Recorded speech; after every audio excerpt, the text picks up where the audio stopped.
بسم اللہ الرحمن الرحیم۔ آج ہم جس مرض پہ بات کریں گے وہ ہے نوز ایگزاسٹوسس، یعنی کہ ناک کی ہڈی کا بڑھ جانا۔ اسے ہم ناک کی ہڈی کا پھوڑا بھی کہتے ہیں اور میڈیکل ٹرم میں ہم اسے ہڈی کا پھوڑا بھی کہتے ہیں، یعنی کہ ناک میں سانس لینے میں رکاوٹ ہونا اور ناک کے اندر ہڈی کا پھوڑا بڑھ جانا۔ It is not cancerous bone tumour, the bone grows abnormally. یہ جو ایسا ٹیومر ہے ہڈی کا جو کینسر نہیں ہوتا، لیکن اس طرح اس میں جو ہڈی ہے وہ اب نارمل طریقے سے بڑھنا شروع ہو جاتی ہے، یعنی کہ اپنے اوریجنل سائز سے باہر آ جاتی ہے۔ If it is not cure properly it would be converted into cancer. لیکن ایک بات ذہن میں رہے کہ اگر ہم اس کو پراپر طریقے سے ٹریٹ نہیں کریں گے ہڈی کا بڑھنا، تو یہ ہڈی بڑھ کے بعد میں گلنا سڑنا شروع ہوتی ہے اور پھر کینسر کی طرف جا سکتی ہے۔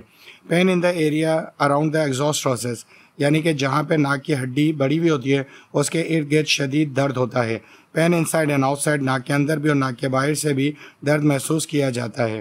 اسٹفنس اینڈ ہارڈنس انسائڈ دا نوز، ناک کے اندر اسٹفنس سختی محسوس ہوتی ہے، ہارڈنس بہت زیادہ وہ حصہ سخت ہو جاتا ہے اور اس طرح ہمیں وہ ہڈی کا ابھار محسوس ہوتا ہے۔ جنریٹ سائنس ایشوز، آپ کو سائنس ایشوز جنریٹ ہوں گے، یعنی کہ بلغم پیدا ہوگی، سانس میں رکاوٹ ہوگی، سانس کی وجہ سے پھیپھڑے مکمل طور پہ آکسیجن نہیں لے سکیں گے، تو اس وجہ سے آپ کو پلمونریلی انفیکشن بھی ہو سکتا ہے۔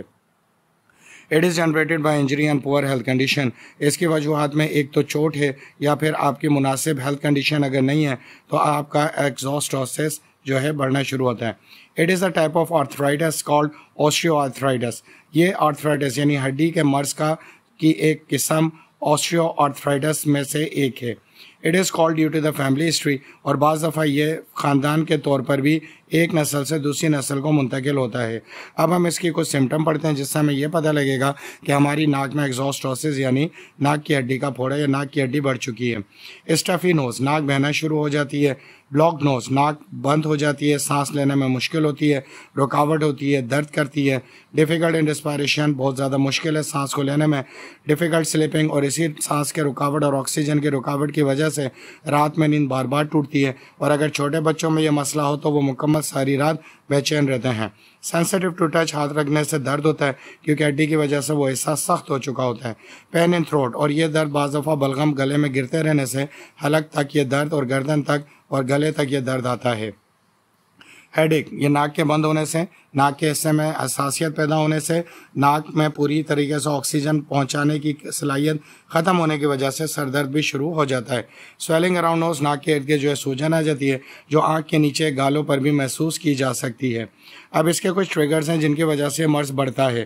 نمبر 1، آئلی آئٹمس، آپ تیل کے آئٹم اگر بہت عرصے تک استعمال کر رہے ہیں۔ کولیسٹرول، آپ کا کولیسٹرول بڑھا ہوا ہے۔ لیک آف کیلشیم، آپ کی خوراک میں نامناسب خوراک ہے جس کی وجہ سے آپ کے جسم میں کیلشیم کی کمی ہوئی ہے۔ لیک آف وائٹامنس کی کمی ہوئی ہے۔ ایئر پولیوشن، آپ ایسی جگہ پہ رہتے ہیں جہاں پہ ماحولیات یا آب و ہوا بہت زیادہ خراب ہے یا دھواں مٹی دھول ہے۔ میوکس پرابلم، آپ کو مسلسل بلغم رہتا ہے جس کی وجہ سے یہ مسئلہ پیدا ہوگا، اور اسموکنگ ایک بہت بڑا کاز ہے جو اس وجوہات کو پیدا کرتا ہے۔ اب میں آپ کو اس مرض میں 2 بہترین ہومیوپیتھک دوائیاں بتا رہا ہوں۔ اگر آپ کا مرض یہ زیادہ پرانا نہیں ہے تو ان دوائیوں سے آپ کو فائدہ ہوگا۔ نمبر 1، کلکیریا فلور، اور نمبر 2، اکلا لاوا۔ ان دونوں دوائیوں کو آپ نے 200 یعنی کہ 200 کی طاقت میں استعمال کرنا ہے۔ میں آپ کو استعمال کرنے کا طریقہ بتا دیتا ہوں۔ آپ نے کلکیریا فلور کے 10 قطرے 1 گھونٹ نیم گرم پانی میں ڈال کے صبح کے وقت استعمال کرنے، اور اکلا لاوا کے 200 طاقت میں 10 قطرے 1 گھونٹ نیم گرم پانی میں ڈال کے شام میں استعمال کرنا ہے۔ یعنی ایک دوا کو آپ صبح استعمال کریں گے اور دوسری دوا کو آپ شام میں استعمال میں کریں گے۔